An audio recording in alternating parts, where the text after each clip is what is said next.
বান্দারে তুই নাশুকর হইস না, শুকরিয়া কর। একটু পেলেও তুই অন্তর থেকে আমার দরবারে শুকরিয়া কর। বান্দারে আমি বেশি কিছু চাই না তোদের কাছে, খাবার শুরুতে একটু আমাকে স্মরণ করবি, খাবার শেষ করে একবার আমাকে স্মরণ করবি, ঘুমানোর আগে একবার আমাকে স্মরণ কর, ঘুম থেকে উঠে একবার আমাকে স্মরণ কর। বান্দারে তুই শুধু তোর জীবনের ব্যস্ততার ভিতরে আমি রবকে স্মরণ করার জন্য বাহানা খুঁজতে থাক, কৌশল করতে থাক, যেমনি পারস আমি রবকে একটু স্মরণ কর। বান্দারে তুই কোন রকম ব্যস্ত জীবনে আমাকে স্মরণ করতে করতে একবার তুই কবরে আয়। তুই বান্দা দুনিয়াতে আমাকে স্মরণ রাখবি, আমি রহমান তোকে কবরে হাসরে স্মরণ রাখবো। সুবহানাল্লাহ। আর রব যাকে কবরে হাসরে স্মরণ রাখে, জাহান্নামের আগুন তাকে স্পর্শ করার কোনো সুযোগ নাই। আল্লাহ পাক বলে, বান্দা আমি আছি তো তোদের জন্য। লা তাহজান লা তাখাফ, ভয়ও করিস না, চিন্তাও করিস না। যার যা করার করতে দে, যার যা বলার বলতে দে। দিন শেষে আমি আহকামুল হাকিমিন হাসরের ময়দানে বিচার করব, তোর পক্ষে রায় করে দিব। তুই যদি শুকরিয়াকারী হোস, তুই যদি ধৈর্য ধারণকারী হোস, তুই যদি ক্ষমাকারী হোস, তুই যদি ঈমান দ্বারা পরিপূর্ণ হোস। বলেন না সুবহানাল্লাহ। আমরা সব সময় বিচার নিজে করতে চাই। রব বলে যে আমি আহকামুল হাকিমিন আছি তো, তুই বিচার করতেছস, কয়টা বাড়ি দিবি, কয়টা মাইর দিবি, কিছু বিচার আমার জন্য রেখে দে। আল্লাহ আমি কি করব? বলে যে তুই ক্ষমা করে দে। আল্লাহ সে আমার উপর জুলুম করেছে, অত্যাচার করেছে, অন্যায় করেছে, আমি কেন ক্ষমা করব? রব বলে যে ক্ষমা করে আমার বান্দাকে আমার জন্য, আমি আল্লাহ তাকে ক্ষমা করে দিই যে ক্ষমা করে দেয়। রব বলে যে তুই নিজের গুনাহ থেকে মাপ পাওয়ার জন্য তুই নিজে ক্ষমা করে দে। তুই ওরে ক্ষমা করবি, আমি তোরে ক্ষমা করব। যে গুনাহ করার পরে নিজের ভুল বুঝতে পেরে রবের সমীপে নিজের মনকে মাথাকে সুফর্দ করে দিবে, দুই চোখের পানি ছেড়ে লজ্জার সাথে রবের কাছে ক্ষমা চাইবে, আল্লাহ সেই তওবাকারীকে ভালোবাসেন। সুবহানাল্লাহ। আল্লাহ তাআলা দানশীল ব্যক্তিকে ভালোবাসে। আল্লাহ তাআলা তাকওয়া অর্জন, রবকে যারা ভয় পেয়ে চলার চেষ্টা করে তাদেরকে ভালোবাসে। আল্লাহ কাদেরকে ভালোবাসে? যারা আল্লাহর উপর ভরসা করে চলার চেষ্টা করে, আল্লাহ তাদেরকে ভালোবাসে। সুবহানাল্লাহ। আল্লাহ ধৈর্যশীলকে ভালোবাসে, আল্লাহ ক্ষমাকারীকে ভালোবাসে, আল্লাহ তাআলা বিনয়ীকে ভালোবাসে, আল্লাহ তাআলা ভদ্রতাকে ভালোবাসে, আল্লাহ তাআলা নম্রতাকে ভালোবাসে। সুবহানাল্লাহ। আল্লাহ যা যা ভালোবাসে বান্দার ভিতরে, এইগুলাকে যদি একটু গবেষণা করে নিজের ভিতর আনা যায়, দেখবেন প্রত্যেকটা আব্দুল্লাহ আল্লাহর রহমতে ওলি আল্লাহ হয়ে যাবে। হে আমার বান্দারা, ইন্নাল্লাহা মা'আস সাবিরিন, ইন্নাল্লাহা মা'আস সাবিরিন, ইন্নাল্লাহা মা'আস সাবিরিন। আমি রব ধৈর্য ধারণকারীর সাথে আছি, আমি আল্লাহ সহ্য যারা করে তাদের সাথে আছি, আমি আল্লাহ ক্ষমাকারীর সাথে আছি, আমি আল্লাহ বিনয়ীদের সাথে আছি, আমি আল্লাহ নম্র কথা যারা বলে তাদের সাথে আছি, আমি আল্লাহ ভদ্রদের সাথে আছি, আমি আল্লাহ মানিয়ে নিয়ে ক্ষমা যারা করে দেয় তাদের সাথে আছি। বলেন সুবহান। আর সেই আল্লাহর দেওয়ার নিয়ম হচ্ছে তুমি অন্যকে দাও, আমি তোমাকে দিব। মুসা আলাইহিস সালামের সময় একজন আল্লাহর বান্দা মুসা নবীকে এসে বললেন, ইয়া নবী আল্লাহ, আমার জীবনটা অনেক কষ্টে যাচ্ছে, সকালে আনলে রাতে থাকে না, আমার রিজিকে এত কম বরকত কেন আমি বুঝি না, তা আমি বেশি দিন বাঁচতেও চাই না, আল্লাহকে একটু বলেন, আপনি তো আল্লাহর সাথে কথা বলেন, আল্লাহ অনুমতি দিয়েছে, আমার পক্ষ হয়ে আল্লাহকে বলবেন আমার জীবনে যত রিজিক আছে সবগুলো যেন একসাথে দিয়ে দেয়। মুসা নবী ওনার কথা মোতাবেক আল্লাহর কাছে গিয়ে বললেন, আল্লাহ তোমার একজন বান্দা তো এরকম একটা দোয়া ফরিয়াদ করছে, আবদার করছে যে তার জীবনে যা রিজিক তুমি বরাদ্দ রাখছো 20, 30, 50, 60 বছর, 100 বছর সব একসাথে দিয়ে দাও, সে একসাথে খেয়েই চলে যাবে। আল্লাহ তাআলা দোয়া কবুল করেছেন। সুবহানাল্লাহ। দীর্ঘ কয়েক বছর পরে মুসা নবী সাথে ওই ব্যক্তির দেখা, যে এক সময় খাবারে খাবার পায়নি, এখন এসে দেখা যায় তার ঘর রাজপ্রাসাদের মতো। সুবহানাল্লাহ। তার ঘরে অনেকগুলা মানুষ খাবার খাচ্ছে। সুবহানাল্লাহ। যে অন্যের চাকরি করতো আজকে তার কাছে অনেক মানুষ চাকরি করছে। তো মুসা নবী দেখে আল্লাহকে জিজ্ঞেস করলেন, ইয়া রাব্বাল আলামিন, মামলা তো আমি বুঝলাম না, যার কোনো কিছুই ছিল না তাকে তুমি একসাথে সব যদি দিয়ে দাও, সে খেয়ে শেষ হয়ে যাবে, ফিনিশ। এখন দেখি যে সেও আছে, তার ঘরও আছে, সম্পত্তিও আছে, তার অট্টালিকার অভাব নাই। আল্লাহ ব্যাপার কি? এতটুক তো জানি তোমার প্রত্যেকটা কাজে বান্দার জন্য উপকার আছে, তোমার প্রত্যেকটা কাজে কোনো না কোনো হিকমত তো লুকানো আছে। সুবহানাল্লাহ। আল্লাহ আমি তো জানি তুমি সব সময় বান্দাকে কারণ খুঁজতে থাকো ক্ষমা করে দেওয়ার জন্য, তুমি কারণ খুঁজতে থাকো বান্দাকে নিয়ামত দান করার জন্য। সুবহানাল্লাহ। তো মুসা নবী যখন জানতে চাইলেন, রব্বুল আলামিন বললেন তার দোয়া মোতাবেক আমি আল্লাহ কবুল করে তাকে সে সম্পত্তি দান করেছি যা তার রিজিকে ছিল। কিন্তু এমন কেন হয়েছে জানো? আমি আল্লাহ তাকে যখন সমস্ত রিজিক দান করে দিলাম 10 ভাগ, আমার বান্দা কি করেছে জানো? ওই রিজিক পাওয়ার পরে 2 ভাগ নিজের জন্য রেখে 8 ভাগ আমার নামে আমার বান্দাদের জন্য দিয়ে দিছে। আর আমি রবের ওয়াদা কি, যে আমার জন্য দিবে আমি তার জন্য আরো বেশি দিব। এবার সে আমার জন্য আমার দেওয়া রিজিক থেকে 1 বস্তা যখন রিজিক চাউল যখন আমার অভাবী বান্দাকে দিয়েছে, তা আমি আল্লাহ তো ওয়াদা ভঙ্গ করতে পারি না। সে যখন আমার বান্দাকে 1 বস্তা দিয়েছে, আমি তাকে 2 বস্তা রিটার্ন করে দিলাম। সুবহানাল্লাহ।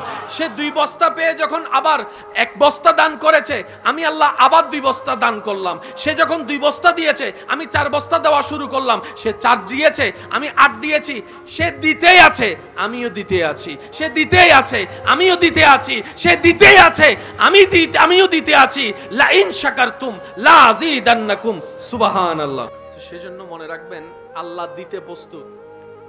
আমরা গাদা, আমরা সালাক নই বলে নিতেও জানি না, ধরতেও জানি না। আর রু যখন শক্তিশালী হয়ে যায়, ব্যথিত হৃদয় ওয়ালার চোখের পানি মুছিয়ে দেয়, মাথায় হাত বুলিয়ে দেয়, অন্তরের মধ্যে জাগা দেয়, বুকের সাথে জড়িয়ে ধরে মানবতার দৃষ্টান্ত প্রমাণ করে। সুবহানাল্লাহ। দেহ যখন শক্তিশালী হয়ে যায় রুহের চাইতে, তখন তার ভিতরে অহংকার কাজ করে, হিংসা কাজ করে, আমিত্ব কাজ করে, লোভ কাজ করে। আর রু যখন শক্তিশালী হয়ে যায়, তার ভিতরে তাহাজ্জুদের নামাজের প্রেম কাজ করে। সুবহানাল্লাহ। ফরজ রোজার পাশাপাশি নফল রোজা কিভাবে রাখা যায় ব্যস্ত সময়ের ভিতরে, সেটার চাহিদা অন্তরের মধ্যে কাজ করা শুরু করে। রু যখন শক্তিশালী হয়ে যায়, তখন রাগ কন্ট্রোল করার ব্যবস্থা হয়ে যায়। রু যখন শক্তিশালী হয়ে যায়, হাজার কষ্টের ভিতরেও থেকেও, অন্তর ব্যথিত থাকার পরও মানুষকে মুখ থেকে হাসি দিয়ে কথা বলে, মানুষের অন্তরকে খুশি করে। এবার যদি আপনি আপনার আমার জীবনের সাথে আল্লাহ ওয়ালাদের জীবনকে যদি একটু মিলাই দেখেন, সমস্ত কিছু ক্লিয়ার হয়ে যাবে। আমরা দেহকে শক্তিশালী করে রূহকে দুর্বল করেছি, শয়তানের রাজত্ব আমরা গ্রহণ করেছি। আর আল্লাহ ওয়ালারা দেহকে দুর্বল করে রূহকে আলোকিত করেছেন, শক্তিশালী করেছেন, শয়তানকে পরাজিত করে আল্লাহর হুকুম বাস্তবায়ন করেছেন। সুবহানাল্লাহ। রূহ যখন শক্তিশালী হয়ে যাবে, আপনি এলাকার জন্য নিয়ামত হয়ে যাবেন, পরিবারের জন্য আপনি নিয়ামত হয়ে যাবেন, বাবা হিসাবে নিয়ামত হয়ে যাবেন, মা হিসাবে নিয়ামত হয়ে যাবেন। সুবহানাল্লাহ। শুধু তাই নয়, আপনার প্রতিবেশীর জন্য আপনি নিয়ামত হয়ে যাবেন। সুবহানাল্লাহ। আপনার রূহ যখন আলোকিত হয়ে যাবে, শক্তিশালী হয়ে যাবে, আপনার আর ওই অশান্তির জীবনের যাতে আপনার কষ্ট করতে না হয়। হুয়াল্লাযী আনজালাস সাকিনাতা ফি কুলুবিল মুমিনিন। শান্তিদাতা রব আপনার জীবনের মধ্যে 24 ঘন্টায় শান্তির ব্যবস্থা এমন ভাবে করে দিবেন, সবাই আপনার চতুর্দিকে আগুন জ্বালাইলো, আপনার দিলের মধ্যে শান্তি আসতেই থাকবে। সুবহান। দেহ যখন শক্তিশালী হয়, তখন প্রতিশোধের জন্য হাত উঠে। আর রূহ যখন শক্তিশালী হয়, তখন সমাধানের জন্য অন্তর থেকে ক্ষমা করে দেওয়া আসে। দেহ যখন শক্তিশালী হয়, অন্যের পকেট থেকে অন্যের হকের জিনিস কেড়ে নিয়ে নিজের আয়ত্তে নিয়ে আসে। আর যখন রূহ আপনার শক্তিশালী হয়ে যাবে, তখন নিজের পকেট থেকে অন্যের দুঃখ দুর্দশা দূর করার জন্য আপনার দান সদকায় কাজ হয়ে যাবে। সুবহানাল্লাহ। দেহ যখন শক্তিশালী হয়ে যায়, এই মুখের আর কোনো কন্ট্রোল থাকে না, বড় ছোট আর বীজ বিবেচনা থাকে না। যারে যেটা মন চাই সেটাই মুখ দিয়ে বলে, অন্তরকে ব্যথিত করে। অন্তত আমরা নিজেরা ভালো থাকার জন্য নিজেদের ভিতরে কিছু গোপন প্র্যাকটিস রাখার দরকার আছে। আজকে থেকে 10-20 বছর আগের মানুষের ভিতরেও যেই পরিমাণ ধৈর্য সহ্য ছিল, আগে একটা মানুষ মাসের পর মাস অপেক্ষা করত প্রিয়জনের একটা চিঠি আসার। অধৈর্য হতো না, ধৈর্য ধরে অপেক্ষা করত 3 মাস, 4 মাস, 5 মাস। আমার মুরব্বীরা হয়তো আমার সাথে একমত হবেন, আগে বিদেশ থেকে টেপ রেকর্ডার পাঠানো হতো, ক্যাসেট। ওই ক্যাসেটটা পাঠালে প্লে করে সবাই মিলে শুনতো।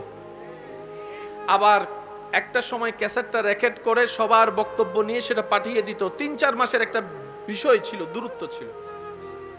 একটা সময় মানুষ ৩-৪ মাস যে চিঠির অপেক্ষা করে ধৈর্য ধরে থাকতো, আজকে বিজ্ঞানের উন্নত প্রযুক্তির কারণে মাধ্যমে যখন সে মানুষটা ভিডিও কলে দেখার সুযোগ হয়েছে, একবার ভিডিও কল কিংবা মেসেজ দেওয়ার পরে রিপ্লে না পেলে, রিসিভ না করলে, আপনি আমি দ্বিতীয়বার কল দেওয়ার পরে প্রথম কথায় বলে হন্ডা জিলি দিয়ে তখন।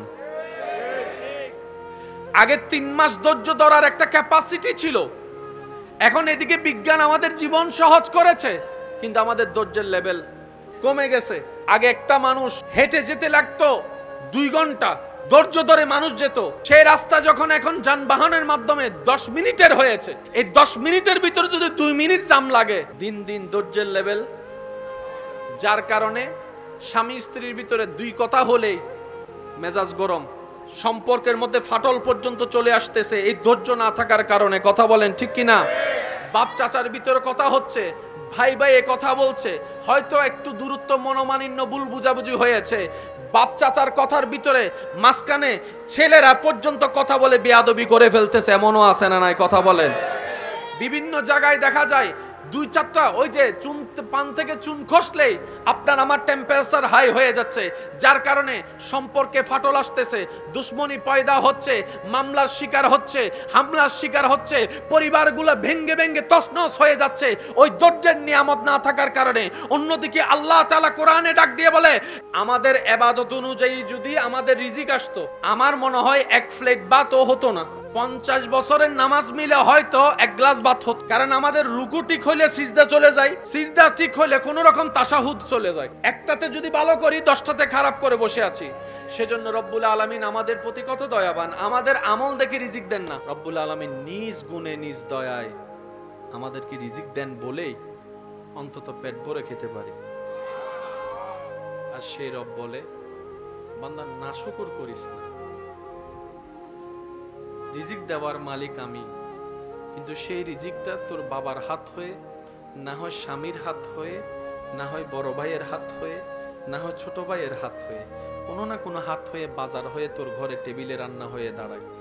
বান্দারে, কখনো তরকারি পছন্দ হয় নাই বলে ফেলে দিস না, কখনো তরকারি পছন্দ হয় নাই বলে ভাতের প্লেট ছুটে ফেলে দিস না, কখনো স্বাদ হয় নাই বলে রাগ করে প্লেটটাকে ছেড়ে উঠে যাস না। বান্দা, উঠে যাস না, কারণ তুই দেখছিস সেটা ভাত, কিন্তু একটু অন্তরের চোখ দিয়ে দেখ, প্রত্যেকটা ভাতেই তো আমি আল্লাহর রহমত জড়িত। সুবহানাল্লাহ। সেজন্য অপচয়কারীকে শয়তানের ভাই কেন বলে? আল্লাহ আপনাকে দয়া করে রহমত করে আমাকে আপনাকে 1 প্লেট ভাত দিয়েছেন, আপনি আমি অর্ধেক খেয়ে যখন আর অর্ধেকটা এঁটো করে উঠে যায়, রব বলে যে তুই ভাতকে অবহেলা করস নাই, আমার রহমতকে অবমূল্যায়ন করেছিস, আমার রহমতকে অবমূল্যায়ন করেছিস, আমার দানকে অবমূল্যায়ন করেছিস। ভালোবাসার মানুষের কাছে ওই আবদারটুকু রেখে যাচ্ছি, বুঝি না বুঝি, পাই না পাই, মন পছন্দ হোক কিংবা না হোক, আলহামদুলিল্লাহ বলাটা যেন আমরা মুখ থেকে না ফেলি। ইমাম আলী মাকাম ইমাম হুসাইনের সামনে যে হৃদয় বিদারক ঘটনাটা ঘটেছে, ওনার চেহারায় মলিনতা ছিল না, রক্তের মানুষ, প্রিয় মানুষ হারানোর ব্যথা ছিল না। জগৎ দেখছে ওনার আপন মানুষ রক্তাক্ত হয়েছে, প্রাণ চলে গিয়েছে, বাবা হিসেবে সেই অন্তরের জ্বালাটা আরেকজন বাবা উপলব্ধি করার চেষ্টা করছে, সেটা একটা সাইড। আর ইমাম হুসাইনের অন্য একটা সাইড ছিল, সন্তান তো আমার, আবার সে সন্তান তো আমার হওয়ার আগে আমার আল্লাহর বান্দা, আমার আল্লাহর বান্দা। এই সন্তানের উপর যেরকম বাবা হিসেবে আমার হক অধিকার দাবি আছে, আমার আল্লাহর দাবি তো তার চাইতে বেশি আছে, কারণ সে তো আমার সন্তান, অন্যদিকে তো সেটা আমার রবের বান্দা। বলেন না সুবহানাল্লাহ। সেজন্য কেউ মারা গেলে বেশি হাহুতা সিল্লাফাল্লাহ করা আল্লাহ পছন্দ করে না। কেন? রব বলে যে তুই খান্দর দেখিলে আল্লাহ আম্মা, তুই আম্মারে লগে গুই আল্লাহ তো তুম্মাই বা আর কি আল্লাহ তোমার বান্দা, তো তুম্মা যদি তোর হাসে দায়িত্বারে মা হিসেবে আর বান্দারাই আর হাসে রাইন না পারি না বান্দা হিসেবে।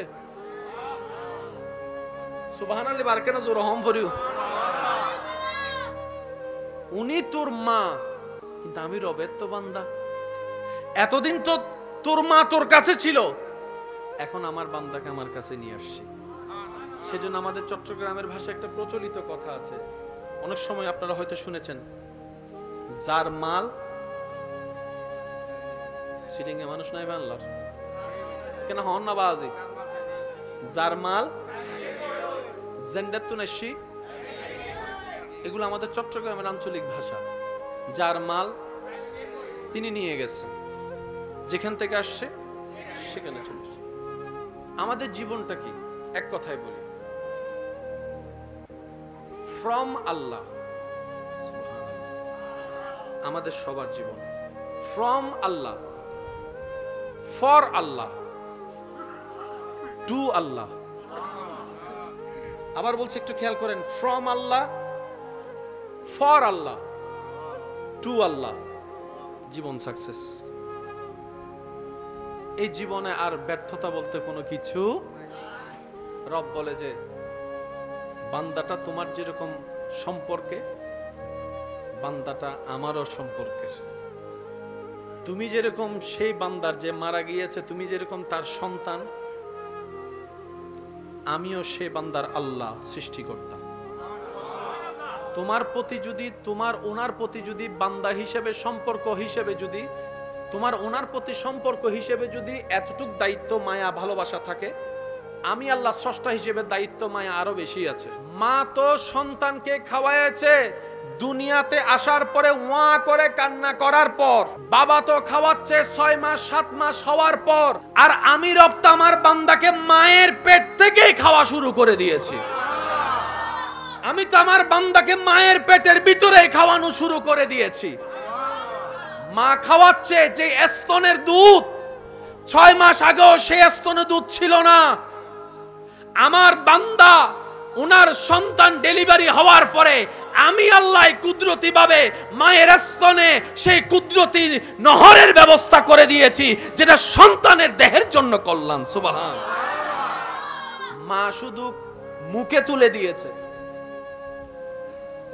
মা শুধু, আমার মা আমার মুখে স্তন তুলে দিয়েছে। এবার আপনার আমার বিবেকের কাছে প্রশ্ন, বাচ্চারা তো দেখে দেখে শিখে, শুনে শুনে শিখে, যে যেমন শুনে সে তেমন বলে, এমনই তো কথা প্রচলন আছে।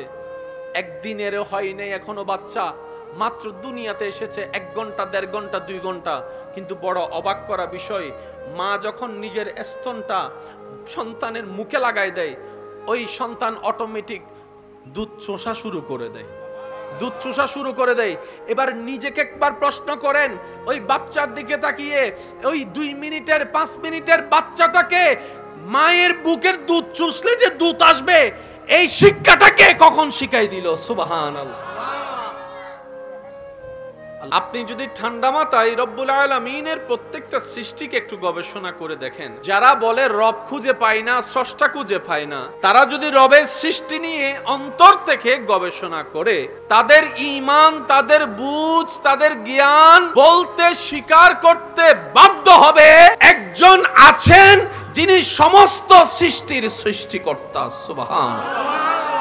অস্বীকার করার কোনো সুযোগ, যেই বডি, যেই আকৃতি, যেই ধরন আল্লাহ মানুষকে দিয়েছেন, এই রকম মানুষকে দেওয়া জিনিস আল্লাহ কোন সৃষ্টিকে দেয় নাই। অর্থাৎ যা আল্লাহ আপনাকে দিয়েছেন এটা আর কাউকে দেয় নাই, এটা শুধু আপনাকে দিয়েছেন। এই মানুষের দেহের ভিতরে প্রধানত 2টা জিনিস আছে সব মানুষের ক্ষেত্রে, আপনি যে ধর্মেরই হন না কেন। একটা হচ্ছে দেহ, আরেকটা হচ্ছে রূহ। কয়টা? এটা কি শুধু ইসলাম ধর্মের মানুষের কাছে আছে না সবার কাছে? দেহ আছে, রূহ আছে। আর প্রত্যেকটা জিনিসের একটা খাবার আছে, প্রত্যেকটা জিনিসের একটা আলাদা আলাদা খাবার আছে। আলাদা আলাদা এনার্জি পাওয়ার জিনিস আছে। সেজন্য চোখের সমস্যা নিয়ে ডাক্তারের শরণাপন্ন যখন আমরা হই, ডাক্তার আমাদেরকে সবজি খাওয়ার জন্য পরামর্শ দেয়। কথা বলেন। মাছ খাইতে বলে, নমাতে মাছ খাইতে বলে, মাছ খাইতে বলে। অন্য ক্ষেত্রে গিয়ে ডাক্তার পরামর্শ দেয় এই রোগের জন্য সাগরের মাছ খান। অন্য একটা রোগের বেলায় গিয়ে ডাক্তার মশাই আমাদেরকে বলেন আমিষ একটু বেশি খান, শাক একটু বেশি খান, সবজি একটু বেশি খান। একটু আওয়াজ দেন। আপনার দেহে যেই যেই প্রবলেম আছে, ওই প্রবলেমের সমাধানের জন্য, ওই অপূর্ণতা ঘাটতিকে পূরণ করার জন্য রব্বুল আলামিন এই দেহকে সঠিকে রাখার জন্য এই পৃথিবীর বুকে আল্লাহ পাক সেই নিয়ামতওয়ালা খাবার দান করে দিয়েছেন। গরু ঘাস খায়, দুধ বের হয়। গাভী যখন ঘাস খায় কি বের হয়? এবার বলেন দুধের মধ্যে আমাদের জন্য উপকার আছে না নাই? আর একটু আওয়াজে বলেন আছে না নাই? গরুর দুধের মধ্যে উপকার, আবার গরুর গোশত দিয়ে উপকার, আবার সেই সমস্ত খাবারগুলো আমাদের দেহের জন্য উপকার, দেহের জন্য উপকার। এখানে অনেকেই আছেন দুধ খাইতে চায় না। তাহলে মানুষের দুইটা জিনিস, একটার নাম দেহ, একটার নাম রূহ। দেহের জন্য কিছু খাবার আছে, আর দেহের খাবারটা কোত্থেকে পাই একটু খেয়াল করে দেখেন। যে ভাত আমরা খাই সেটা আসে জমিন থেকে দান হয়ে। আমাদের রক্তের যে সমস্যা সেটার জন্য যা যা শাকসবজির দরকার তাও আসে জমিন থেকে। আমাদের দেহের যে পানির যে বিষয়টা সেটাও জমিনের সাথে সম্পর্ক আছে। আমাদের চোখের সমস্যা সমাধান জমিনের মধ্যে আছে। আমাদের শক্তির সমস্যা সমাধান জমিনের মধ্যে আসে। আপনি যদি খেয়াল করে দেখেন কাঠবাদাম, কাজু বাদামের বিভিন্ন উপকার, বলেন না বিভিন্ন উপকার, অর্থাৎ এই দেহকে সুস্থ রাখার জন্য শক্তি যা যা দরকার মানুষের, আল্লাহ তাআলা সবকিছুইকে বেশিরভাগকে জমিনের সাথে সম্পৃক্ত রেখেছেন। ওই জমিনের খাবার দিয়ে ওই মানুষের দেহটা শক্তিশালী হয়। আর ঠিক তেমনি ভাবে ওই দেহের পাশে আরেকটা যে গুরুত্বপূর্ণ জিনিস যেটার নাম রূহ, যেটার নাম আত্মা, ওই রূহের একটা খাবার আছে। দেহের খাবার আসে জমিন থেকে, রূহের খাবার হয় আসমান থেকে। এই পর্যন্ত আপনি আমি দেহের যেই পরিমাণ যত্ন নিয়েছি খাবারের বেলায়, আত্মাকে খাবার দেবার সেই সময়, সেই সুযোগ, সেই বুঝ আপনার আমার হয় নাই। সেজন্য ডান বাম খেয়াল করে দেখবেন, মানবের আকৃতি, শ্রেষ্ঠ সৃষ্টির আকৃতি নিয়ে থাকার পরও কেউ কেউ আমাদের চরিত্র কর্ম দেখে আমাদেরকে জানোয়ারের সাথে তুলনা করে, জানোয়ারের সাথে তুলনা করে এমন কর্ম আমাদের দ্বারা প্রকাশিত হয় যেটা দেখে হিংস্র প্রাণীও লজ্জিত হয়ে যায়। কথা বলেন ঠিক কিনা? কারণ কি? আমাদের রূহ দুর্বল, দেহ শক্তিশালী। কত ভালো লাগে আমার নাম, আরো ভালো লাগে নবীর সালাম, আরো ভালো লাগে নবীর সালাম, নবীর দরুদ সালাম, নবীর আল্লাহুম্মা সাল্লি আলা সাইয়্যিদিনা মুহাম্মাদিন, আল্লাহুম্মা সাল্লি আলা সাইয়্যিদিনা মুহাম্মাদিন, নবীর দরুদ সালাম, নবীর দরুদ সালাম, আল্লাহুম্মা সাল্লি আলা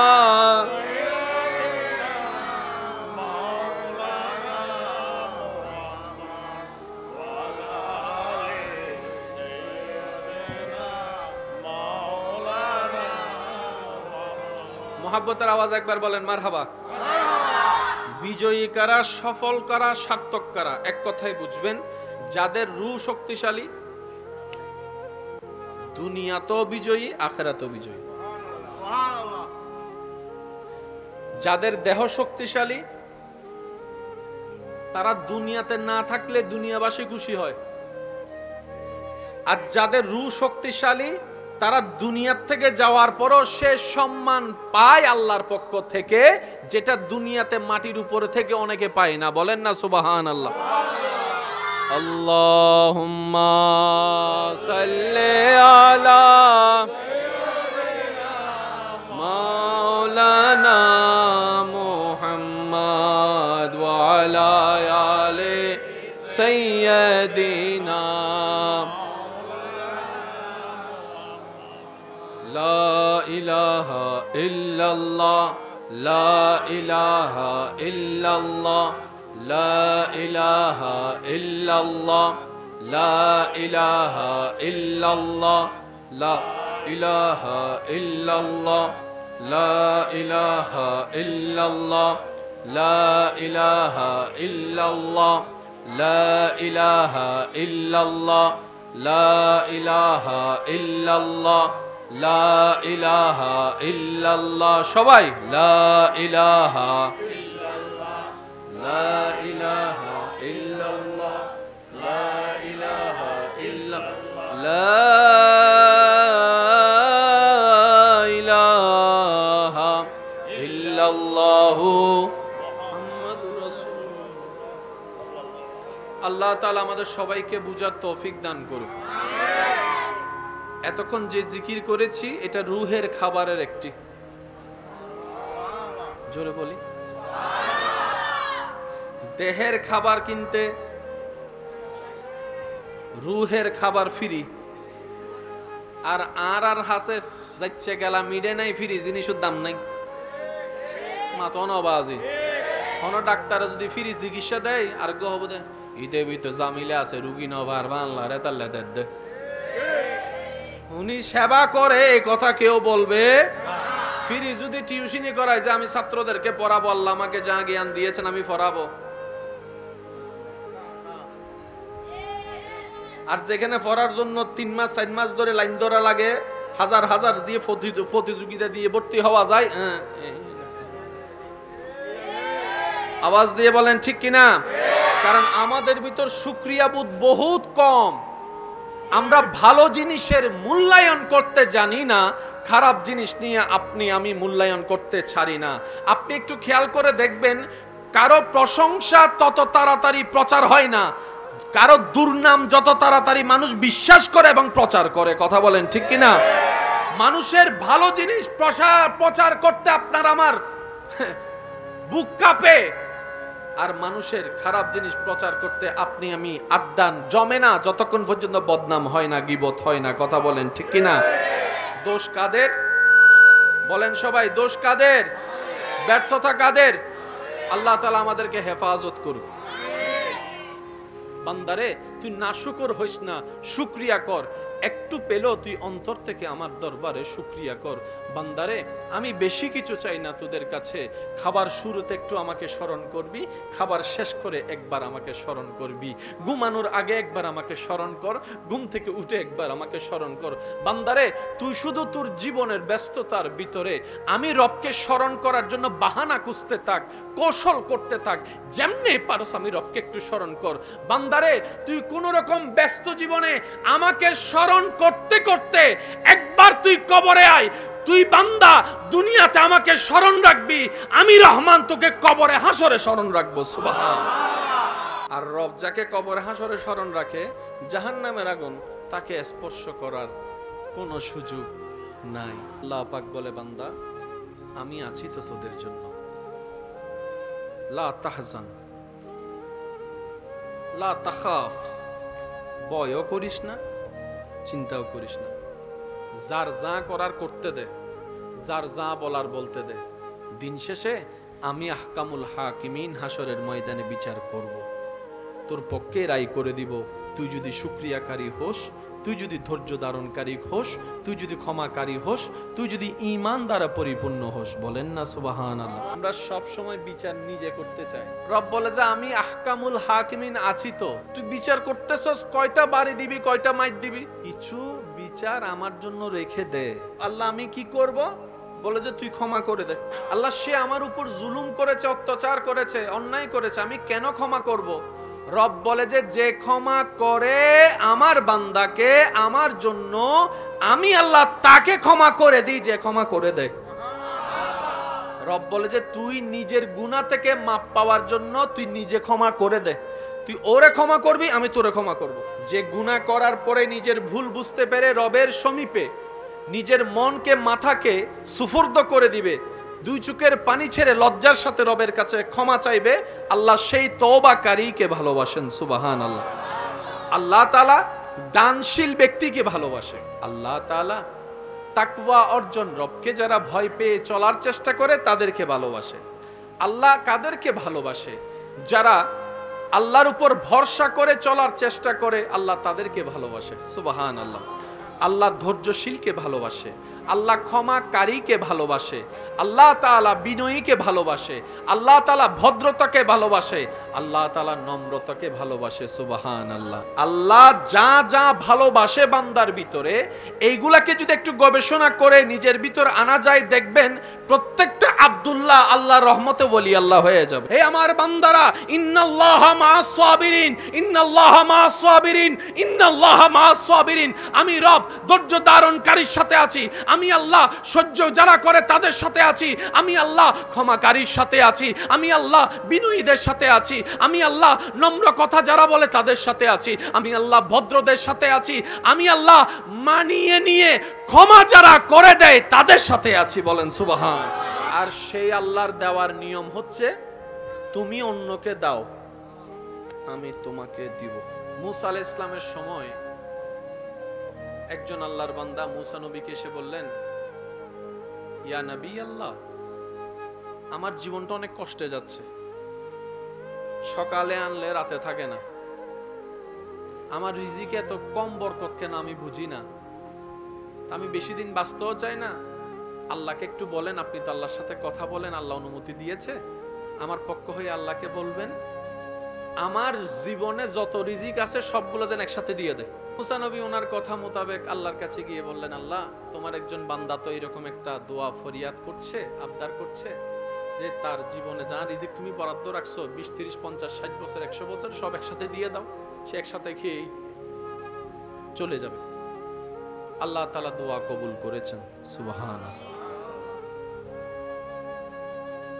দীর্ঘ কয়েক বছর পরে মুসা নবী সাথে ওই ব্যক্তির দেখা, যে এক সময় খাবারে খাবার পায়নি, এখন এসে দেখা যায় তার ঘর রাজপ্রাসাদের মতো। সুবহানাল্লাহ। তার ঘরে অনেকগুলা মানুষ খাবার খাচ্ছে। সুবহানাল্লাহ। যে অন্যের চাকরি করত আজকে তার কাছে অনেক মানুষ চাকরি করছে। তো মুসা নবী দেখে আল্লাহকে জিজ্ঞেস করলেন, ইয়া রাব্বাল আলামিন, মামলা তো আমি বুঝলাম না, যার কোনো কিছুই ছিল না তাকে তুমি একসাথে সব যদি দিয়ে দাও সে খেয়ে শেষ হয়ে যাবে, ফিনিশ। এখন দেখি যে সেও আছে, তার ঘরও আছে, সম্পত্তিও আছে, তার অট্টালিকার অভাব নাই। আল্লাহ ব্যাপার কি? এতটুকু তো জানি তোমার প্রত্যেকটা কাজে বান্দার জন্য উপকার আছে, তোমার প্রত্যেকটা কাজে কোনো না কোনো হিকমত তো লুকানো আছে। সুবহানাল্লাহ। আল্লাহ আমি তো জানি তুমি সব সময় বান্দাকে কারণ খুঁজতে থাকো ক্ষমা করে দেওয়ার জন্য, তুমি কারণ খুঁজতে থাকো বান্দাকে নিয়ামত দান করার জন্য। সুবহানাল্লাহ। তো মুসা নবী যখন জানতে চাইলেন, রব্বুল আলামিন বললেন তার দোয়া মোতাবেক আমি আল্লাহ কবুল করে তাকে সেই সম্পত্তি দান করেছি যা তার রিজিকে ছিল। কিন্তু এমন কেন হয়েছে জানো? আমি আল্লাহ তাকে যখন সমস্ত রিজিক দান করে দিলাম 10 ভাগ, আমার বান্দা কি করেছে জানো? ওই রিজিক পাওয়ার পরে 2 ভাগ নিজের জন্য রেখে 8 ভাগ আমার নামে আমার বান্দাদের জন্য দিয়ে দিছে। আর আমি রবের ওয়াদা কি, যে আমার জন্য দিবে আমি তার জন্য আরো বেশি দিব। এবার সে আমার জন্য আমার দেওয়া রিজিক থেকে 1 বস্তা যখন রিজিক চাউল যখন আমার অভাবী বান্দাকে দিয়েছে, তা আমি আল্লাহ তো ওয়াদা ভঙ্গ করতে পারি না। সে যখন আমার বান্দাকে 1 বস্তা দিয়েছে, আমি তাকে 2 বস্তা রিটার্ন করে দিলাম। সুবহানাল্লাহ। সে 2 বস্তা পেয়ে যখন আবার 1 বস্তা দান করেছে, আমি আল্লাহ আবার 2 বস্তা দান করলাম। সে যখন 2 বস্তা দিয়েছে, আমি 4 বস্তা দেওয়া শুরু করলাম। সে 4 দিয়েছে, আমি 8 দিয়েছি। সে দিতেই আছে, আমিও দিতে আছি। সে দিতেই আছে, আমিও দিতে আছি। সে দিতেই আছে, আমিও দিতে আছি। লা ইন শাকারতুম লা আযীদান্নাকুম। সুবহানাল্লাহ। তো সেজন্য মনে রাখবেন, আল্লাহ দিতে প্রস্তুত। আমরা গাদা, আমরা সালাক নই বলে নিতেও জানি না, ধরতেও জানি না। আর রূহ যখন শক্তিশালী হয়ে যায়, ব্যথিত হৃদয় ওয়ালার চোখের পানি মুছিয়ে দেয়, মাথায় হাত বুলিয়ে দেয়, অন্তরের মধ্যে জাগা দেয়, বুকের সাথে জড়িয়ে ধরে মানবতার দৃষ্টান্তর প্রমাণ করে। সুবহানাল্লাহ। দেহ যখন শক্তিশালী হয়ে যায় রূহের চাইতে, তখন তার ভিতরে অহংকার কাজ করে, হিংসা কাজ করে, আমিত্ব কাজ করে, লোভ কাজ করে। আর রূহ যখন শক্তিশালী হয়ে যায়, তার ভিতরে তাহাজ্জুদের নামাজের প্রেম কাজ করে। সুবহানাল্লাহ।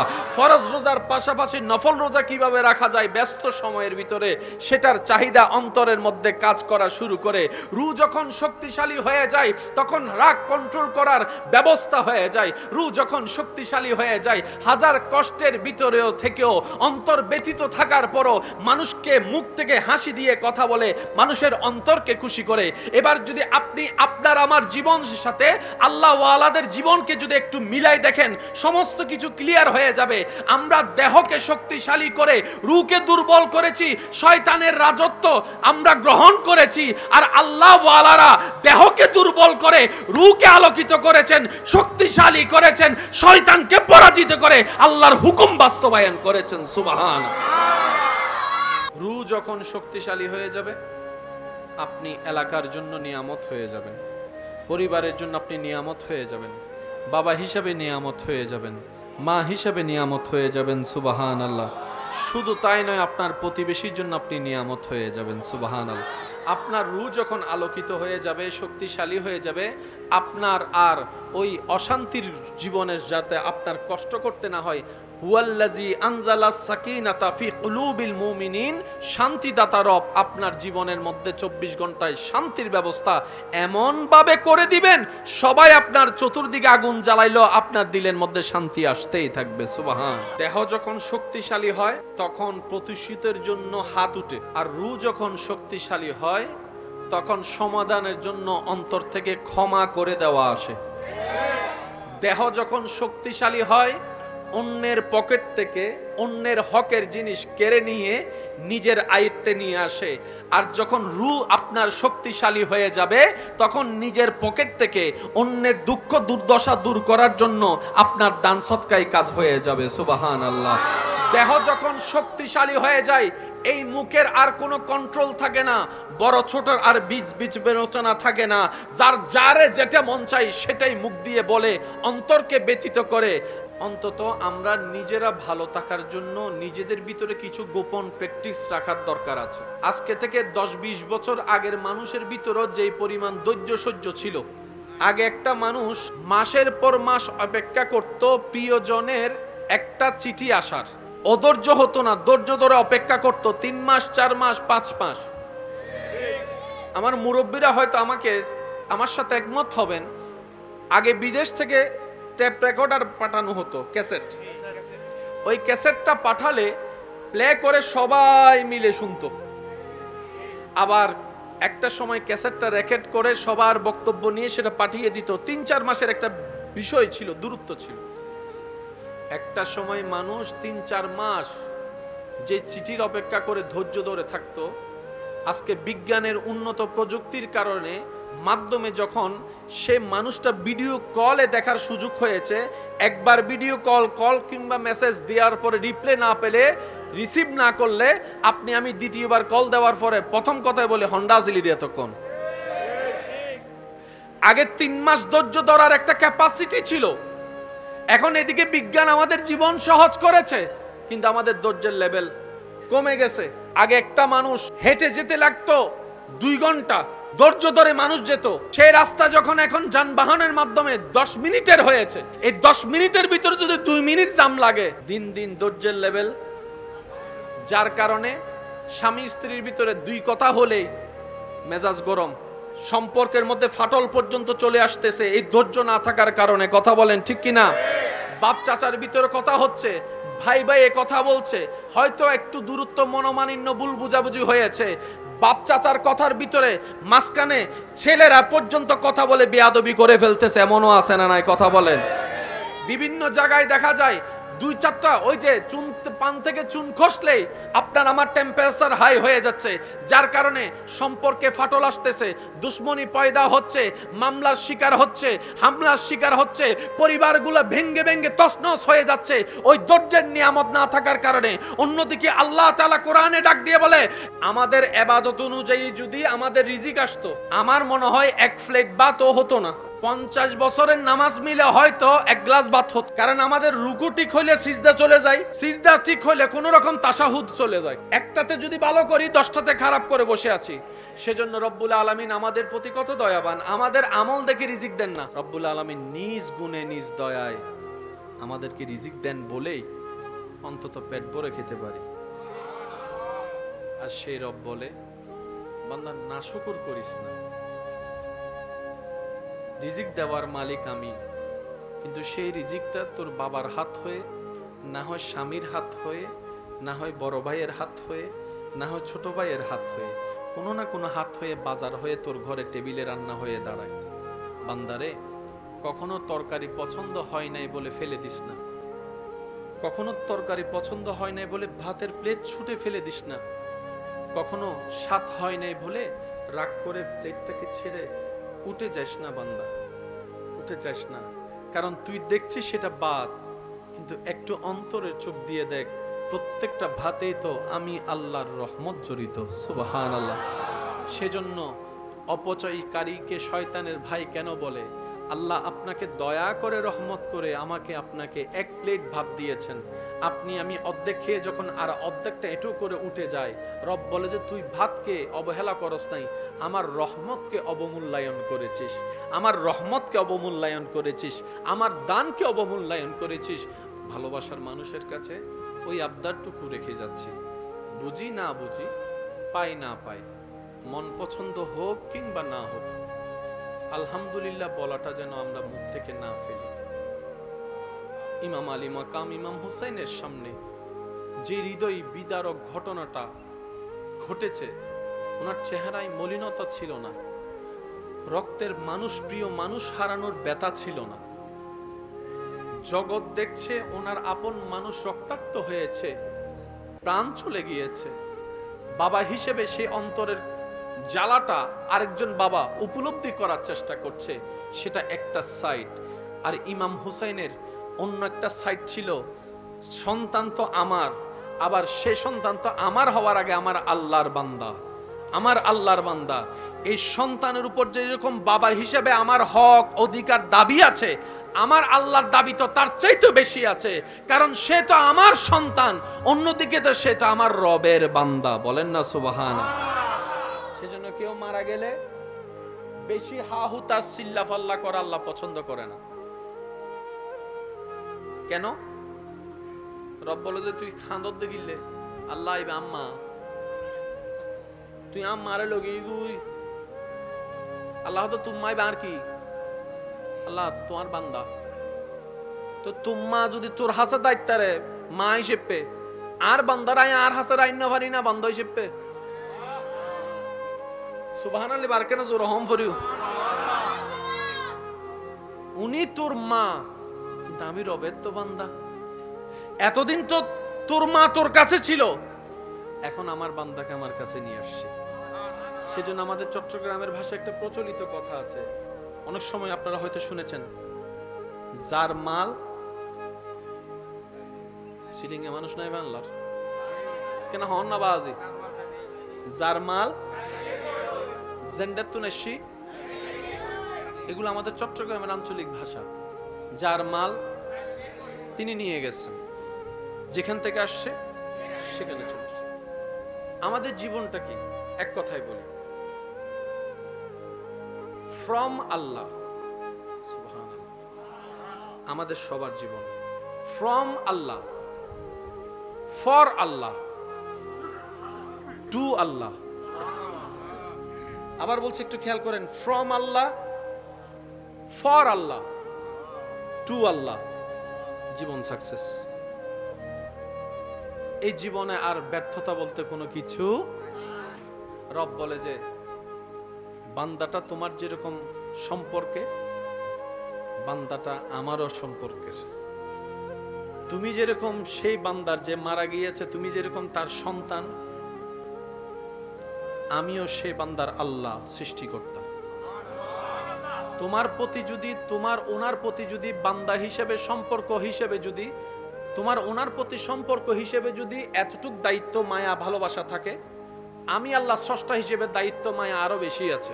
মা তো সন্তানকে খাওয়াইছে দুনিয়াতে আসার পরে ওয়া করে কান্না করার পর, বাবা তো খাওয়াচ্ছে 6 মাস 7 মাস হওয়ার পর, আর আমি রব তো আমার বান্দাকে মায়ের পেট থেকেই খাওয়া শুরু করে দিয়েছি। আমি তো আমার বান্দাকে মায়ের পেটের ভিতরে খাওয়ানো শুরু করে দিয়েছি। মা খাওয়াচ্ছে যে স্তনের দুধ, 6 মাস আগেও সেই স্তনের দুধ ছিল না। আমার বান্দা ওনার সন্তান ডেলিভারি হওয়ার পরে আমি আল্লাহ কুদরতি ভাবে মায়ের স্তনে সেই কুদরতি নহরের ব্যবস্থা করে দিয়েছি, যেটা সন্তানের দেহের জন্য কল্যাণ। সুবহান। মা শুধু মুখে তুলে দিয়েছে, মা শুধু, আমার মা আমার মুখে স্তন তুলে দিয়েছে। এবার আপনার আমার বিবেকের কাছে প্রশ্ন, বাচ্চারা তো দেখে দেখে শিখে, শুনে শুনে শিখে, যে যেমন শুনে সে তেমন বলে, এমনই তো কথা প্রচলন আছে।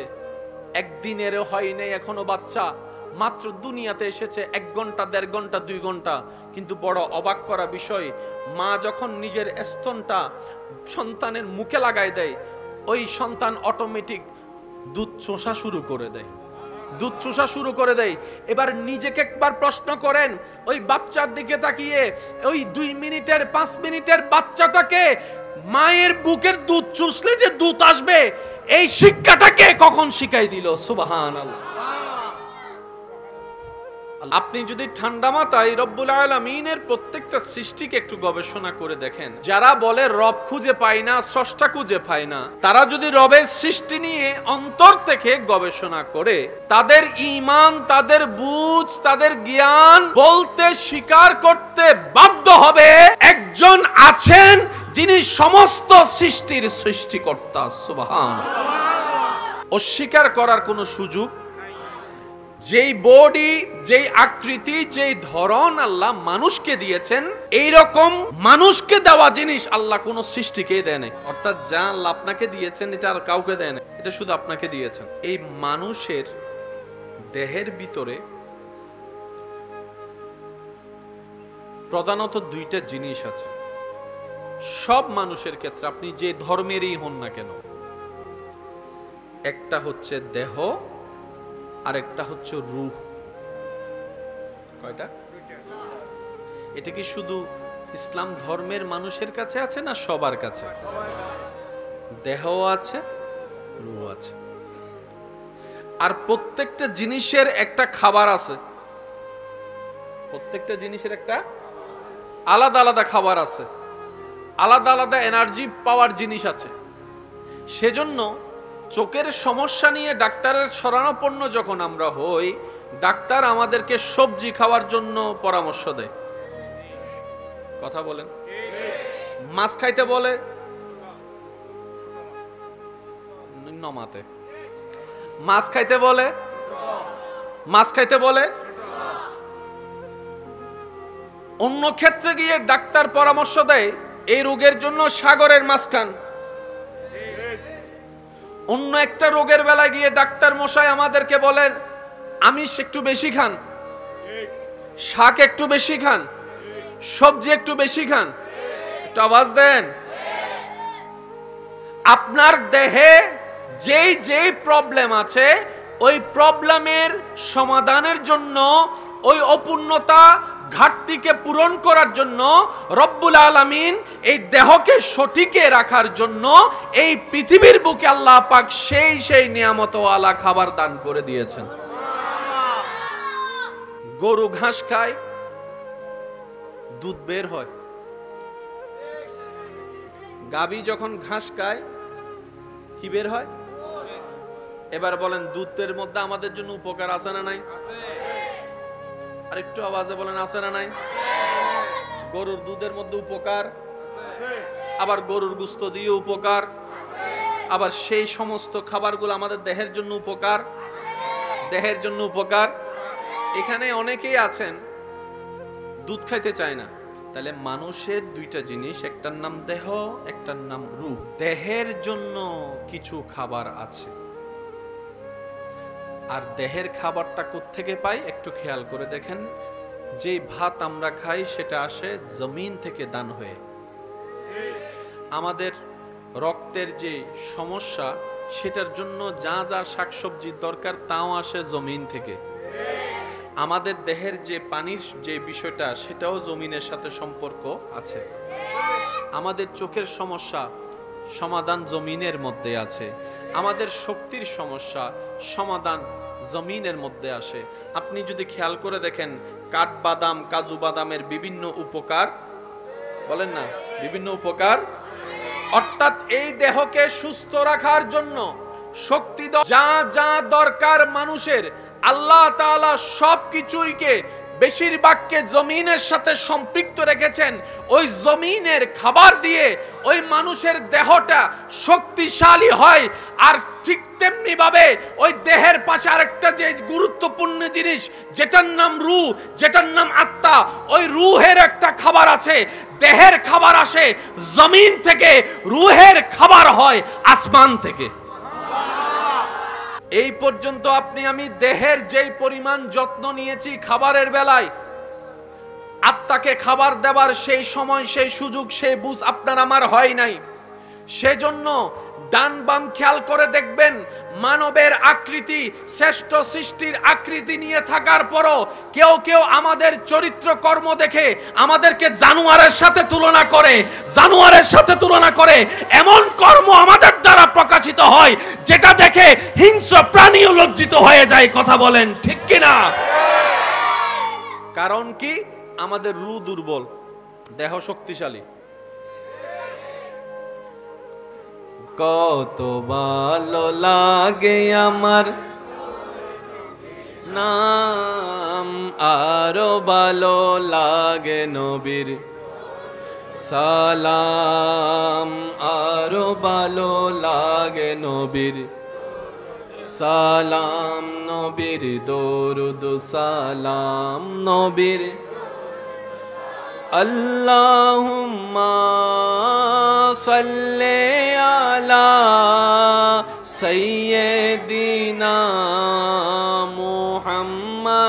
মুহাম্মাদিন, আল্লাহুম্মা সাল্লি আলা সাইয়্যিদিনা মুহাম্মাদিন, নবীর দরুদ সালাম, নবীর দরুদ সালাম, আল্লাহুম্মা সাল্লি আলা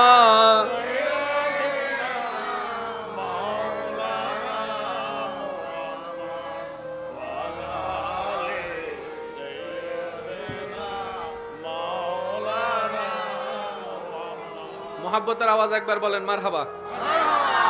বিজয়ী কারা, সফল কারা, সার্থক কারা? এক কথায় বুঝবেন, যাদের রূহ শক্তিশালী দুনিয়াতেও বিজয়ী, আখিরাতেও বিজয়ী। যাদের দেহ শক্তিশালী তারা দুনিয়াতে না থাকলে দুনিয়াবাসী খুশি হয়। আর যাদের রূহ শক্তিশালী তারা দুনিয়ার থেকে যাওয়ার পরও সে সম্মান পায় আল্লাহর পক্ষ থেকে, যেটা দুনিয়াতে মাটির উপরে থেকে অনেকে পায় না। বলেন না সুবহানাল্লাহ। আল্লাহুম্মা সাল্লি আলা মাওলানা মুহাম্মদ ওয়া আলা আলি সাইয়্যিদিনা লা ইলাহা ইল্লাল্লাহ, লা ইলাহা ইল্লাল্লাহ, লা ইলাহা ইল্লাল্লাহ, লা ইলাহা ইল্লাল্লাহ, লা ইলাহা ইল্লাল্লাহ, লা ইলাহা ইল্লাল্লাহ, লা ইলাহা ইল্লাল্লাহ, লা ইলাহা ইল্লাল্লাহ, লা ইলাহা ইল্লাল্লাহ, লা ইলাহা ইল্লাল্লাহ। সবাই লা ইলাহা ইল্লাল্লাহ, লা ইলাহা ইল্লাল্লাহ, লা ইলাহা ইল্লাল্লাহ, লা ইলাহা ইল্লাল্লাহু মুহাম্মাদুর রাসূলুল্লাহ। আল্লাহ তাআলা আমাদের সবাইকে বুঝার তৌফিক দান করুন। এতক্ষণ যে জিকির করেছি এটা রূহের খাবারের একটি, জোরে বলি, দেহের খাবার কিনতে রূহের খাবার ফ্রি, আর হাসে যাচ্ছে গেলা মিডে নাই ফ্রি, জিনিসের দাম নাই। মাতন বাজি কোন ডাক্তারে যদি ফ্রি চিকিৎসা দেয় আর হবো দে ইতে বিতে জামিলে আছে রুগী নভার বাংলা রেতাল্লা দে, উনি সেবা করে এই কথা কেউ বলবে ফ্রি। যদি টিউশনি করায় যে আমি ছাত্রদেরকে পড়াবো, আল্লাহ আমাকে যা জ্ঞান দিয়েছেন আমি পড়াবো, আর যেখানে পড়ার জন্য 3 মাস 4 মাস ধরে লাইন ধরা লাগে, হাজার হাজার দিয়ে প্রতিযোগিতা দিয়ে ভর্তি হওয়া যায়, আওয়াজ দিয়ে বলেন ঠিক কিনা? কারণ আমাদের ভিতর শুকরিয়া বোধ বহুত কম। আমরা ভালো জিনিসের মূল্যায়ন করতে জানি না, খারাপ জিনিস নিয়ে আপনি আমি মূল্যায়ন করতে ছাড়ি না। আপনি একটু খেয়াল করে দেখবেন, কারো প্রশংসা তত তাড়াতাড়ি প্রচার হয় না, কারো দুর্নাম যত তাড়াতাড়ি মানুষ বিশ্বাস করে এবং প্রচার করে। কথা বলেন ঠিক কিনা? মানুষের ভালো জিনিস প্রচার করতে আপনার আমার বুক কাঁপে, আর মানুষের খারাপ জিনিস প্রচার করতে আপনি আমি আড্ডান জমে না যতক্ষণ পর্যন্ত বদনাম হয় না, গীবত হয় না। কথা বলেন ঠিক কিনা? দোষ কাদের? বলেন সবাই, দোষ কাদের? ব্যর্থতা কাদের? আল্লাহ তাআলা আমাদেরকে হেফাজত করুক। বান্দারে তুই নাশুকর হইস না, শুকরিয়া কর। একটু পেলেও তুই অন্তর থেকে আমার দরবারে শুকরিয়া কর। বান্দারে আমি বেশি কিছু চাই না তোদের কাছে, খাবার শুরুতে একটু আমাকে স্মরণ করবি, খাবার শেষ করে একবার আমাকে স্মরণ করবি, ঘুমানোর আগে একবার আমাকে স্মরণ কর, ঘুম থেকে উঠে একবার আমাকে স্মরণ কর। বান্দারে তুই শুধু তোর জীবনের ব্যস্ততার ভিতরে আমি রবকে স্মরণ করার জন্য বাহানা খুঁজতে থাক, কৌশল করতে থাক, যেমনি পারস আমি রবকে একটু স্মরণ কর। বান্দারে তুই কোন রকম ব্যস্ত জীবনে আমাকে স্মরণ করতে করতে একবার তুই কবরে আয়। তুই বান্দা দুনিয়াতে আমাকে স্মরণ রাখবি, আমি রহমান তোকে কবরে হাসরে স্মরণ রাখবো। সুবহানাল্লাহ। আর রব যাকে কবরে হাসরে স্মরণ রাখে, জাহান্নামের আগুন তাকে স্পর্শ করার কোনো সুযোগ নাই। আল্লাহ পাক বলে, বান্দা আমি আছি তো তোদের জন্য, লা তাহজান লা তাখাফ, ভয়ও করিস না, চিন্তাও করিস না। যার যা করার করতে দে, যার যা বলার বলতে দে।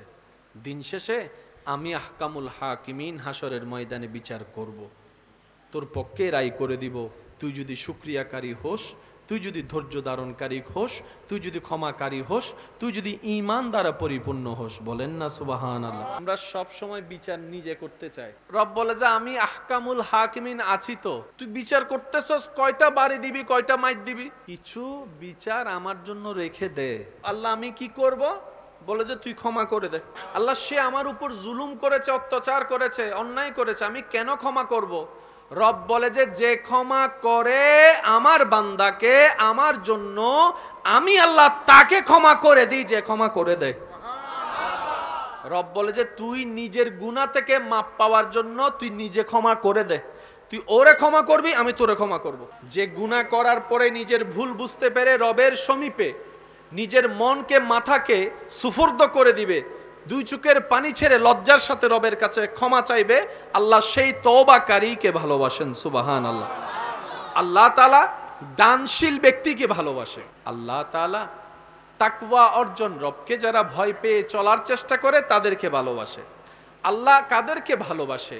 যারা আল্লাহর উপর ভরসা করে চলার চেষ্টা করে, আল্লাহ তাদেরকে ভালোবাসে। সুবহানাল্লাহ। আল্লাহ ধৈর্যশীলকে ভালোবাসে, আল্লাহ ক্ষমাকারীকে ভালোবাসে, আল্লাহ তাআলা বিনয়ীকে ভালোবাসে, আল্লাহ তাআলা ভদ্রতাকে ভালোবাসে, আল্লাহ তাআলা নম্রতাকে ভালোবাসে। সুবহানাল্লাহ। আল্লাহ যা যা ভালোবাসে বান্দার ভিতরে, এইগুলাকে যদি একটু গবেষণা করে নিজের ভিতর আনা যায়, দেখবেন প্রত্যেকটা আব্দুল্লাহ আল্লাহর রহমতে ওলি আল্লাহ হয়ে যাবে। হে আমার বান্দারা, ইন্নাল্লাহা মা'আস সাবিরিন, ইন্নাল্লাহা মা'আস সাবিরিন, ইন্নাল্লাহা মা'আস সাবিরিন।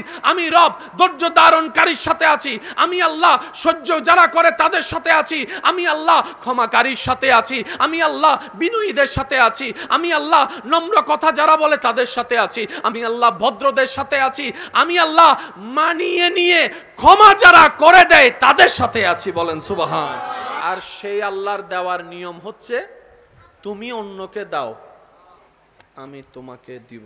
মুসা আলাইহিস সালামের সময় একজন আল্লাহর বান্দা মুসা নবীকে এসে বললেন, ইয়া নবী আল্লাহ, আমার জীবনটা অনেক কষ্টে যাচ্ছে, সকালে আনলে রাতে থাকে না, আমার রিজিকে এত কম বরকত কেন আমি বুঝি না, তা আমি বেশি দিন বাঁচতেও চাই না, আল্লাহকে একটু বলেন, আপনি তো আল্লাহর সাথে কথা বলেন, আল্লাহ অনুমতি দিয়েছে, আমার পক্ষ হয়ে আল্লাহকে বলবেন আমার জীবনে যত রিজিক আছে সবগুলো যেন একসাথে দিয়ে দেয়। মুসা নবী ওনার কথা মোতাবেক আল্লাহর কাছে গিয়ে বললেন, আল্লাহ, তোমার একজন বান্দা তো এরকম একটা দোয়া ফরিয়াদ করছে, আবদার করছে যে তার জীবনে যা রিজিক তুমি বরাদ্দ রাখছো 20, 30, 50, 60 বছর, 100 বছর সব একসাথে দিয়ে দাও, সে একসাথে খেয়েই চলে যাবে।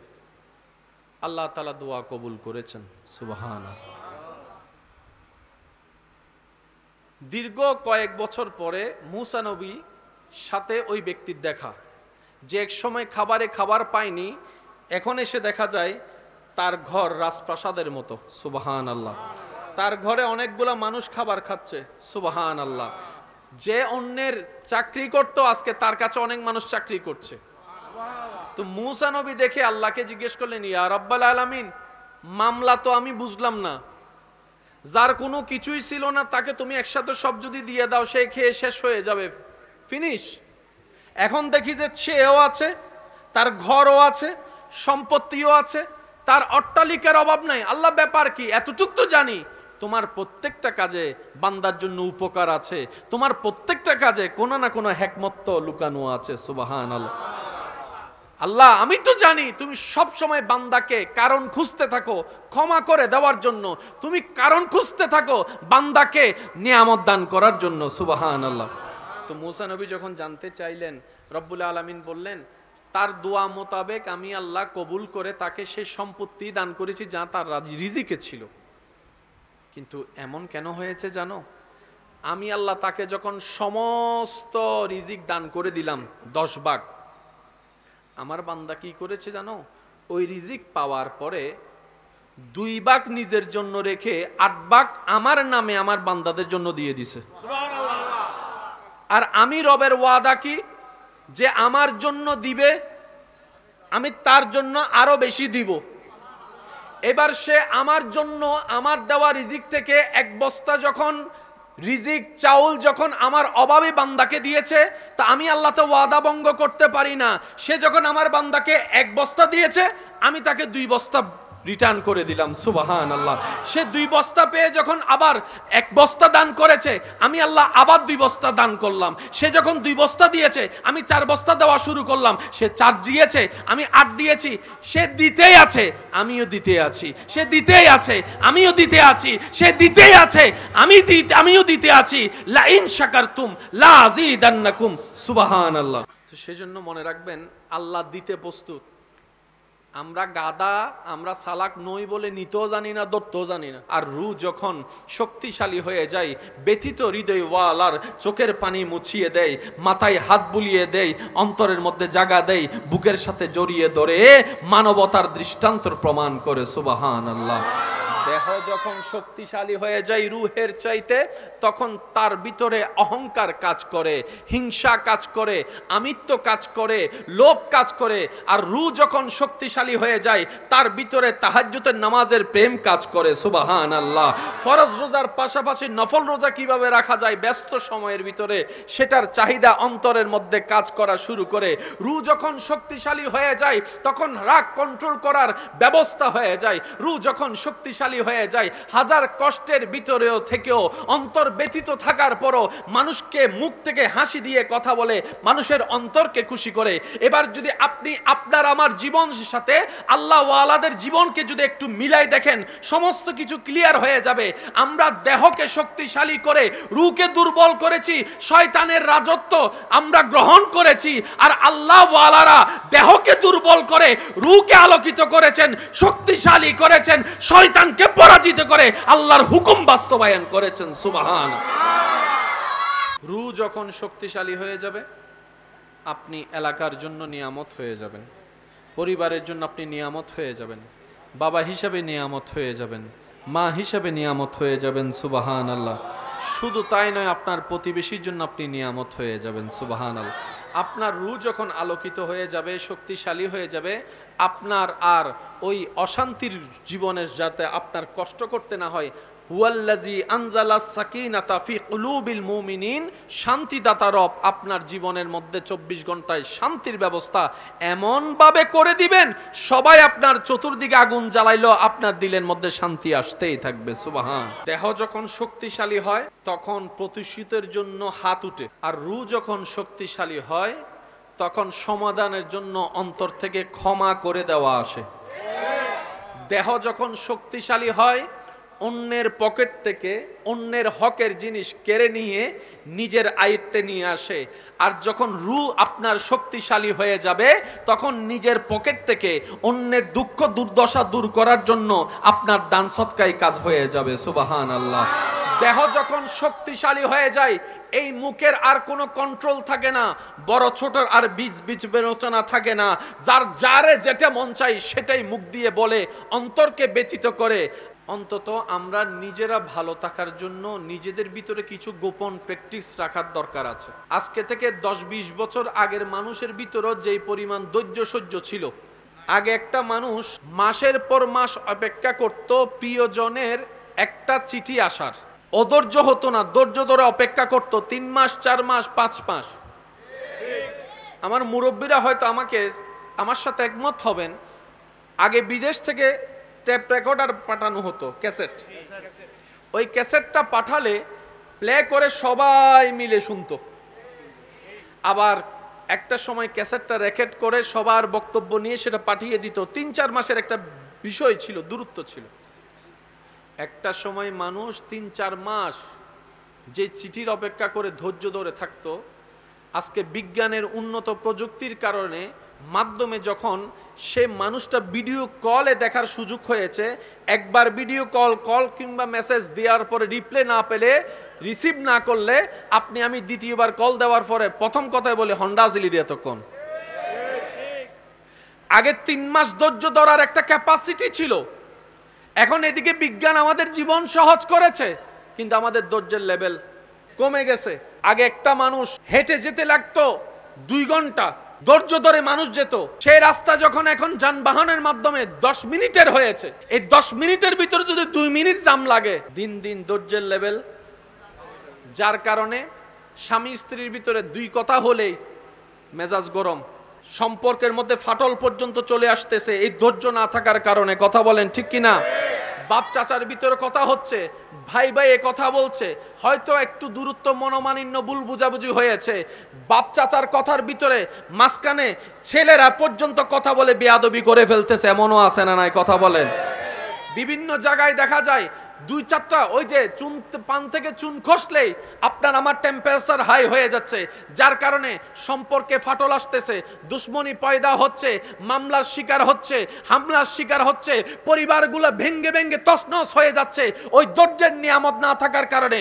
অন্যদিকে আল্লাহ তাআলা কোরআনে ডাক দিয়ে বলে, আমাদের ইবাদত অনুযায়ী যদি আমাদের রিজিক আসতো, আমার মনে হয় 1 প্লেট ভাতও হতো না। 50 বছরের নামাজ মিলে হয়তো এক গ্লাস ভাত হতো, কারণ আমাদের রুকু ঠিক হইলে সিজদা চলে যায়, সিজদা ঠিক হইলে কোন রকম তাশাহুদ চলে যায়। একটাতে যদি ভালো করি 10টাতে খারাপ করে বসে আছি। সেজন্য রব্বুল আলামিন আমাদের প্রতি কত দয়াবান, আমাদের আমল দেখে রিজিক দেন না, রব্বুল আলামিন নিজ গুণে নিজ দয়ায় আমাদেরকে রিজিক দেন বলেই অন্তত পেট ভরে খেতে পারি। আর সেই রব বলে, বান্দা নাশুকর করিস না, রিজিক দেওয়ার মালিক আমি, কিন্তু সেই রিজিকটা তোর বাবার হাত হয়ে, না হয় স্বামীর হাত হয়ে, না হয় বড় ভাইয়ের হাত হয়ে, না হয় ছোট ভাইয়ের হাত হয়ে, কোনো না কোনো হাত হয়ে বাজার হয়ে তোর ঘরে টেবিলে রান্না হয়ে দাঁড়ায়। বান্দারে, কখনো তরকারি পছন্দ হয় নাই বলে ফেলে দিস না, কখনো তরকারি পছন্দ হয় নাই বলে ভাতের প্লেট ছুটে ফেলে দিস না, কখনো স্বাদ হয় নাই বলে রাগ করে প্লেটটাকে ছেড়ে উঠে যাস না বান্দা, উঠে যাস না। কারণ তুই দেখছিস সেটা ভাত, কিন্তু একটু অন্তরের চোখ দিয়ে দেখ, প্রত্যেকটা ভাতেই তো আমি আল্লাহর রহমত জড়িত। সুবহানাল্লাহ। সেজন্য অপচয়কারীকে শয়তানের ভাই কেন বলে? আল্লাহ আপনাকে দয়া করে রহমত করে আমাকে আপনাকে এক প্লেট ভাত দিয়েছেন, আপনি আমি অর্ধেক খেয়ে যখন আর অর্ধেকটা এঁটো করে উঠে যায়, রব বলে যে তুই ভাতকে অবহেলা করস নাই, আমার রহমতকে অবমূল্যায়ন করেছিস, আমার রহমতকে অবমূল্যায়ন করেছিস, আমার দানকে অবমূল্যায়ন করেছিস। ভালোবাসার মানুষের কাছে ওই আবদারটুকু রেখে যাচ্ছি, বুঝি না বুঝি, পাই না পাই, মন পছন্দ হোক কিংবা না হোক, আলহামদুলিল্লাহ বলাটা যেন আমরা মুখ থেকে না ফেলি। ইমাম আলী মাকাম ইমাম হুসাইনের সামনে যে হৃদয় বিদারক ঘটনাটা ঘটেছে, ওনার চেহারায় মলিনতা ছিল না, রক্তের মানুষ, প্রিয় মানুষ হারানোর ব্যথা ছিল না, জগৎ দেখছে ওনার আপন মানুষ রক্তাক্ত হয়েছে, প্রাণ চলে গিয়েছে, বাবা হিসেবে সেই অন্তরের জ্বালাটা আরেকজন বাবা উপলব্ধি করার চেষ্টা করছে, সেটা একটা সাইড। আর ইমাম হুসাইনের অন্য একটা সাইড ছিল, সন্তান তো আমার, আবার সে সন্তান তো আমার হওয়ার আগে আমার আল্লাহর বান্দা, আমার আল্লাহর বান্দা। এই সন্তানের উপর যেরকম বাবা হিসেবে আমার হক অধিকার দাবি আছে, আমার আল্লাহর দাবি তো তার চাইতে বেশি আছে, কারণ সে তো আমার সন্তান, অন্যদিকে তো সেটা আমার রবের বান্দা। বলেন না সুবহানাল্লাহ। সেজন্য কেউ মারা গেলে বেশি হাহুতা সিল্লা ফাল্লা করা আল্লাহ পছন্দ করে না। কেন? রব বলে যে তুই খাঁদর দেখিলে আল্লাহ আইবে আম্মা, তুই আম্মারে লগে গুই, আল্লাহ তো তুম্মাই বার কি, আল্লাহ তোমার বান্দা, তো তুম্মা যদি তোর হাসে দায়িত্বারে মা হিসেবে, আর বান্দারাই আর হাসে রাইন না পারি না বান্দা হিসেবে। সুবহানাল্লাহ বার কেন জোর হম ফরিউ, উনি তোর মা, কিন্তু আমি রবের তো বান্দা। এতদিন তো তোর মা তোর কাছে ছিল, এখন আমার বান্দাকে আমার কাছে নিয়ে আসছি। সেজন্য আমাদের চট্টগ্রামের ভাষায় একটা প্রচলিত কথা আছে, অনেক সময় আপনারা হয়তো শুনেছেন, যার মাল সিটিংয়ে মানুষ নাই বাংলার কেন হন না বাজি, যার মাল জেন্ডার তো নাসি, এগুলো আমাদের চট্টগ্রামের আঞ্চলিক ভাষা। যার মাল তিনি নিয়ে গেছেন, যেখান থেকে আসছে সেখানে চলে আসছে। আমাদের জীবনটা কি? এক কথায় বলি, ফ্রম আল্লাহ, সুবহানাল্লাহ। আমাদের সবার জীবন from Allah, for Allah, to Allah. আবার বলছি, একটু খেয়াল করেন, from Allah, for Allah, to Allah. জীবন সাকসেস। এই জীবনে আর ব্যর্থতা বলতে কোনো কিছু। রব বলে যে বান্দাটা তোমার যেরকম সম্পর্কে, বান্দাটা আমারও সম্পর্কের। তুমি যেরকম সেই বান্দার যে মারা গিয়েছে, তুমি যেরকম তার সন্তান, আমিও সে বান্দার আল্লাহ, সৃষ্টিকর্তা। তোমার প্রতি যদি, তোমার ওনার প্রতি যদি বান্দা হিসেবে সম্পর্ক হিসেবে যদি, তোমার ওনার প্রতি সম্পর্ক হিসেবে যদি এতটুক দায়িত্ব মায়া ভালোবাসা থাকে, আমি আল্লাহ স্রষ্টা হিসেবে দায়িত্ব মায়া আরো বেশি আছে। মা তো সন্তানকে খাওয়াইছে দুনিয়াতে আসার পরে ওয়া করে কান্না করার পর, বাবা তো খাওয়াচ্ছে 6 মাস 7 মাস হওয়ার পর, আর আমি রব তো আমার বান্দাকে মায়ের পেট থেকেই খাওয়া শুরু করে দিয়েছি। আমি তো আমার বান্দাকে মায়ের পেটের ভিতরে খাওয়ানো শুরু করে দিয়েছি। মা খাওয়াচ্ছে যে স্তনের দুধ 6 মাস আগেও সেই স্তনে দুধ ছিল না। আমার বান্দা ওনার সন্তান ডেলিভারি হওয়ার পরে আমি আল্লাহ কুদরতি ভাবে মায়ের স্তনে সেই কুদরতি নহরের ব্যবস্থা করে দিয়েছি, যেটা সন্তানের দেহের জন্য কল্যাণ। সুবহান। মা শুধু মুখে তুলে দিয়েছে, মা শুধু আমার মা আমার মুখে স্তন তুলে দিয়েছে। এবার আপনার আমার বিবেকের কাছে প্রশ্ন, বাচ্চারা তো দেখে দেখে শিখে, শুনে শুনে শিখে,